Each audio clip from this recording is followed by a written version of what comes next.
ایک بچے نے پوچھا کہ جب ہمارے یہاں جنازہ اٹھایا جاتا ہے تو ہم امام صاحب کو دیکھتے ہیں کہ وہ چاروں ایک تو پایوں پر آتے ہیں، پہلے ایک اٹھاتے ہیں، پھر دوسرا، پھر تیسرا، چوتھے نے چاروں کو کندھا دیتے ہیں اور بلند آواز سے دوسرا کلمہ پڑھ رہے ہوتے ہیں۔ تو یہ کیا سنت ہے اس طرح کرنا؟ یہ بالکل چاروں پایوں کو کندھے پر اٹھا کر بالترتیب 10 قدم چلنا یہ سنت لکھا ہے اکابرین نے۔ اس کا طریق یہ ہوگا کہ پہلے آپ میت کے جو سیدھا کندھا اس کو اپنے لے کے سیدھے کندھے پہ لے کے چلیں گے، پھر اسی کے پیچھے آ کر یعنی 10 قدم چلیں، پھر 10 قدم ادھر، پھر اس طرف آ جائیں اور لیفٹ کو اوپر اپنے رکھ کر 10 قدم، پھر اسی کے پیچھے پائتین پر آ کر 40 قدم، یعنی کم از کم 40۔ اب زیادہ کرنا چاہے کر لیں تو جو اکابرین نے روایات نقل کی ہیں اس کے حساب سے انسان کے 40 بڑے گناہ معاف ہوتے ہیں، اور یہ سنت کریم۔ اور ایک روایت میں ہے کہ جو جنازے کے چاروں پایوں کو کندھا دے، ہر طرف سے کندھا دے، اللہ تعالیٰ اس کی مغفرت فرما دیتا ہے، تو یہ کرنا چاہیے۔ ایک تو یہ ہے، دوسرا یہ کہ بلند آواز سے ذکر الہی کرنا یقیناً یہ دور سرکار صلی اللہ علیہ وسلم یا دور صحابہ میں رائج نہیں تھا، یہ بعد میں ہوا۔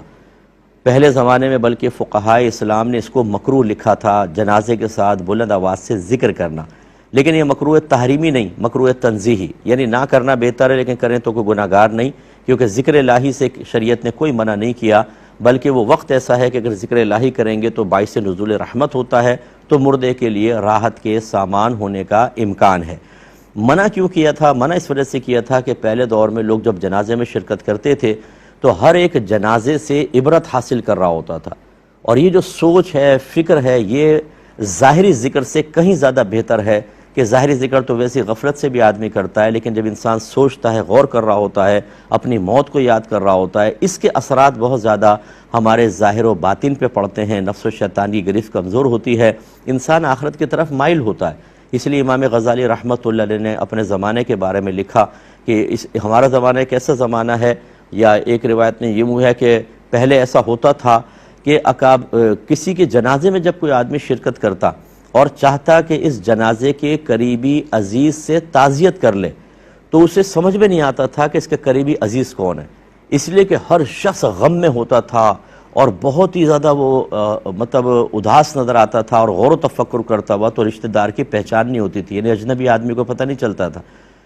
لیکن جیسے جیسے پھر زمانہ آگے بڑھتا رہا، اب آپ دیکھیں گے، آپ بھی شرکت کرتے ہیں، جنازہ چل رہا ہوگا، شروع میں تو جوش سے اٹھائیں گے، اس کے بعد 10-12 رہ جائیں گے، باقی سارے پیچھے چل رہے ہوں گے، اور آپس میں باتیں، بعض اوقات تو مذاق، بعض اوقات موبائل پر کاروباری ڈیل چل رہی ہوں گی۔ اس وجہ سے فقہاء نے فرمایا کہ اب اگر ہم لوگوں کو خاموشی کا حکم دے تو بہت زیادہ غفلت، تو بہتر نہیں ہے کہ انسان بلند آواز سے ذکر کر لے تاکہ اس کی توجہ مردے کی طرف رہے، تو عبرت بھی حاصل ہوگی۔ لہٰذا اب یہ ذکر کرنا کوئی منع نہیں ہے، بالکل کر سکتے ہیں۔